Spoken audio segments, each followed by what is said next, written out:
बिस्मिल्लाहिर्रहमानिर्रहीम, अस्सलाम वालेकुम। आज हम रमज़ान स्पेशल में बनाने जा रहे हैं अनरसे की गोलियाँ।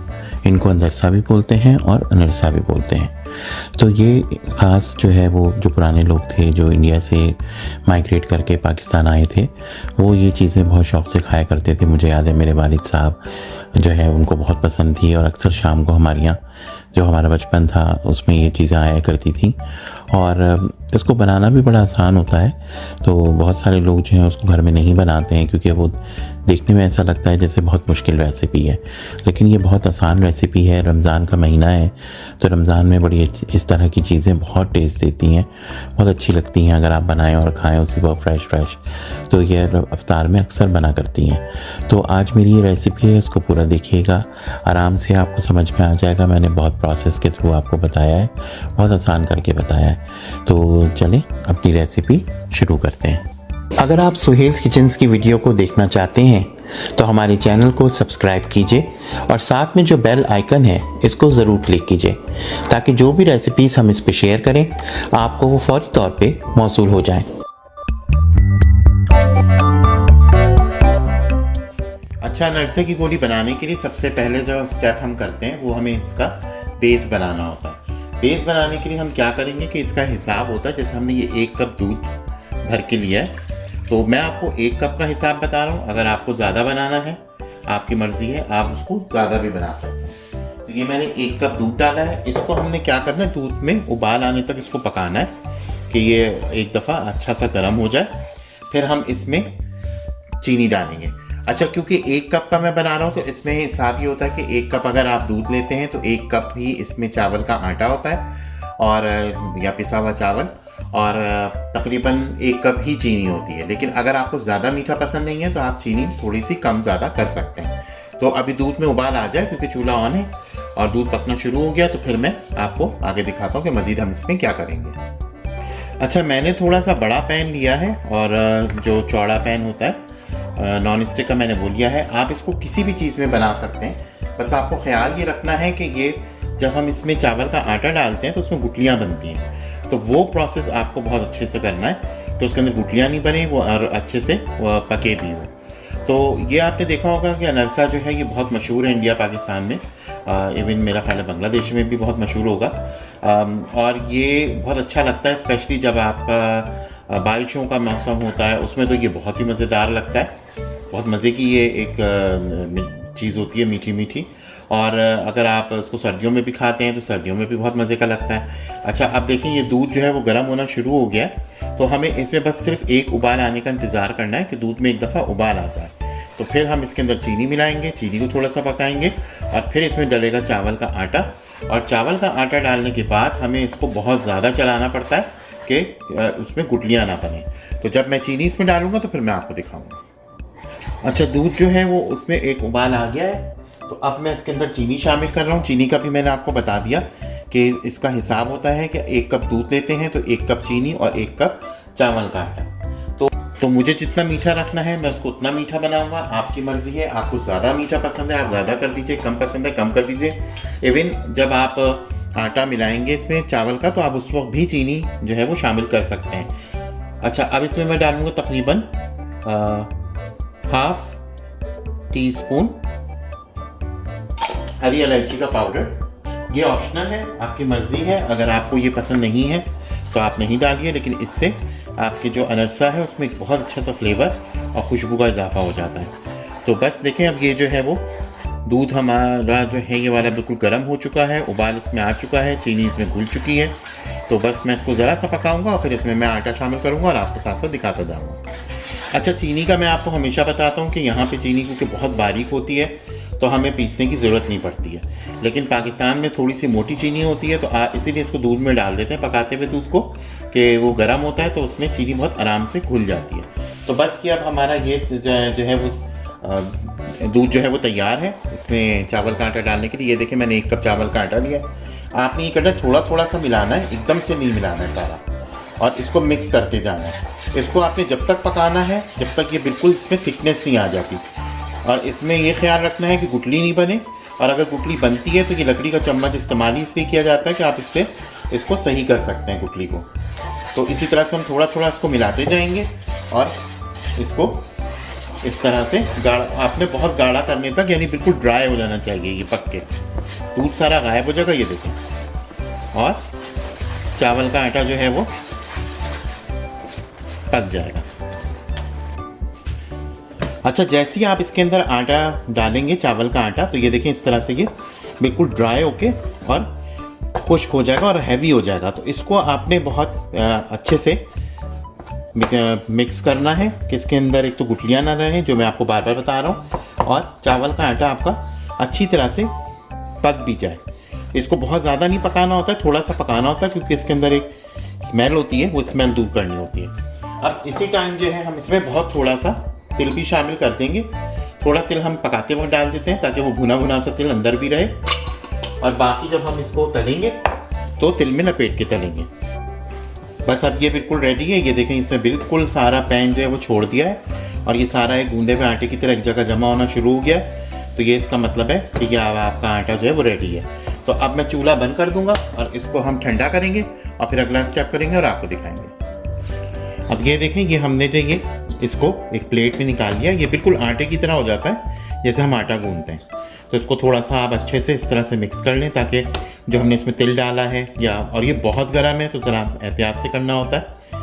तो उसको हमने थोड़ा सा बस इस तरह से आटा जैसे गूंदते हैं उस तरह से लेवल करना है। तो आप इसको इस तरह कर लीजिए और इसका थोड़ा सा ठंडा होने का वेट करें, क्योंकि अभी तो ये बहुत खौल रहा है। तो बस इसको थोड़ा सा ठंडा करते हैं। फिर उसी जगह हम क्या करेंगे कि ये जो दूसरा हमारे पास प्याला है उसके अंदर आपने क्या करना है, बहुत सारी तिल डाल देनी है, क्योंकि तिल में ही हम ये बनाते हैं। तो ये तिल आपकी ज़ाया नहीं होगी, ये जो है वो सारी उसमें लपट जाएगी। ये तिल हमने एक प्याले में निकाल के रख लिए और ये थोड़ा सा ठंडा हो तो मैं फिर इसकी जो है वो गोलियां बनाता हूँ और आपको साथ साथ दिखाता हूँ। अच्छा, ये थोड़ा सा ठंडा हुआ है तो अनरसे का मैं आपको ये बताऊँ कि इसका कोई शेप नहीं होता, बस कुछ भी आप चाहें इसको गोल कर लें, चकोर कर लें, कोई ख़ास इसको आपको वो नहीं करना होता। तो ये देखें, इस तरह से हमने इसकी गोलियां बना के इसमें डालते जाएंगे। और अभी इसको थोड़ा सा आपने गर्म में ही करना है, इतना कि आपका हाथ बर्दाश्त कर ले, इतने गर्म में आपने करना है। तो इसको ये देखें, इस तरह से अपने पेड़े बनाने और इसमें डालते जाना है।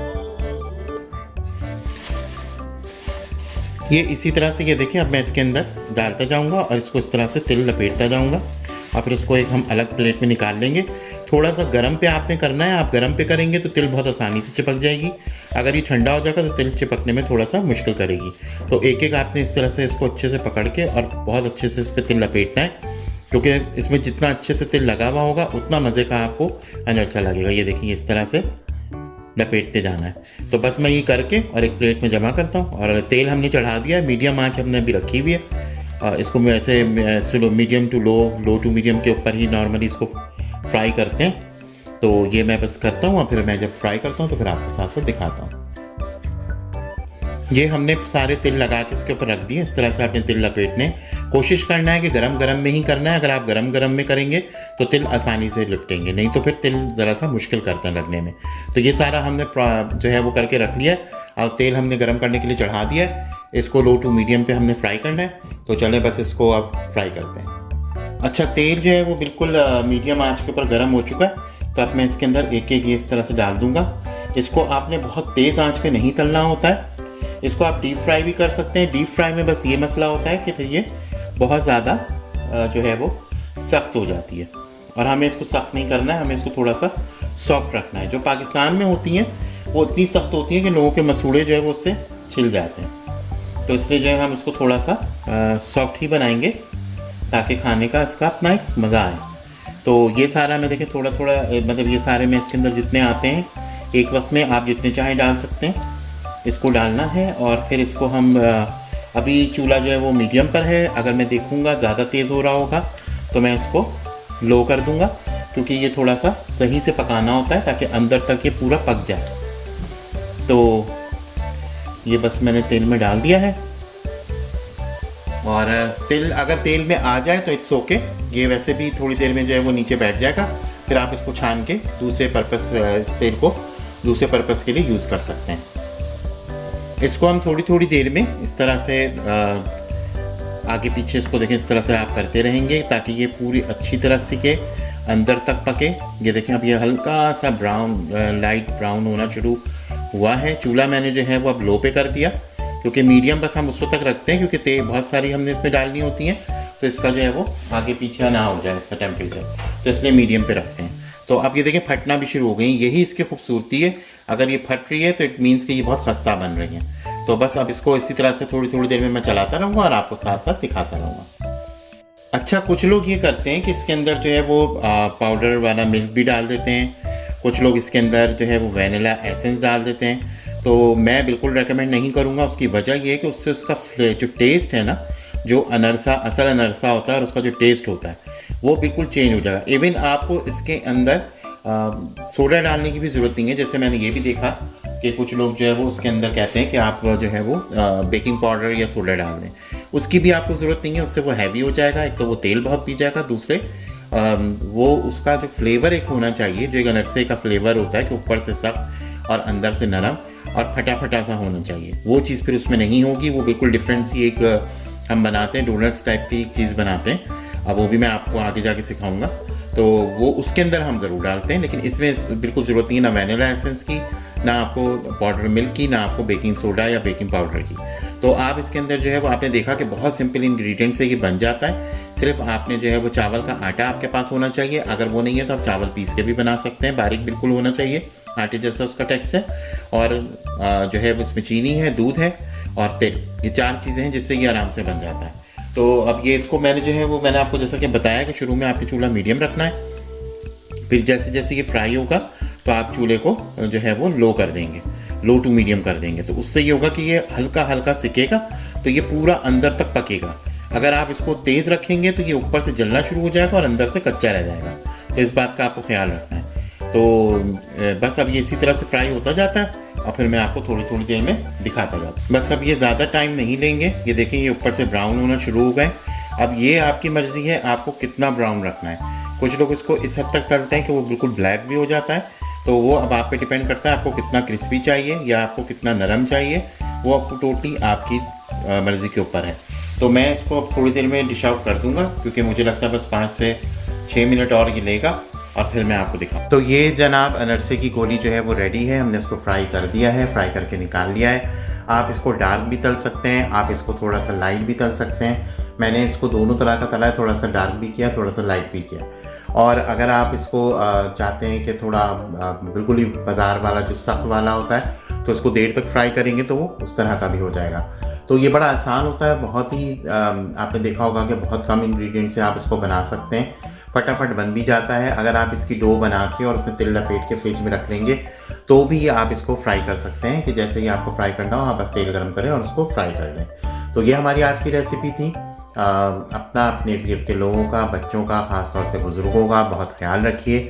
बहुत जल्द एक नई रेसिपी लेके दोबारा हाजिर होंगे। जब तक के लिए अल्लाह हाफ़िज़।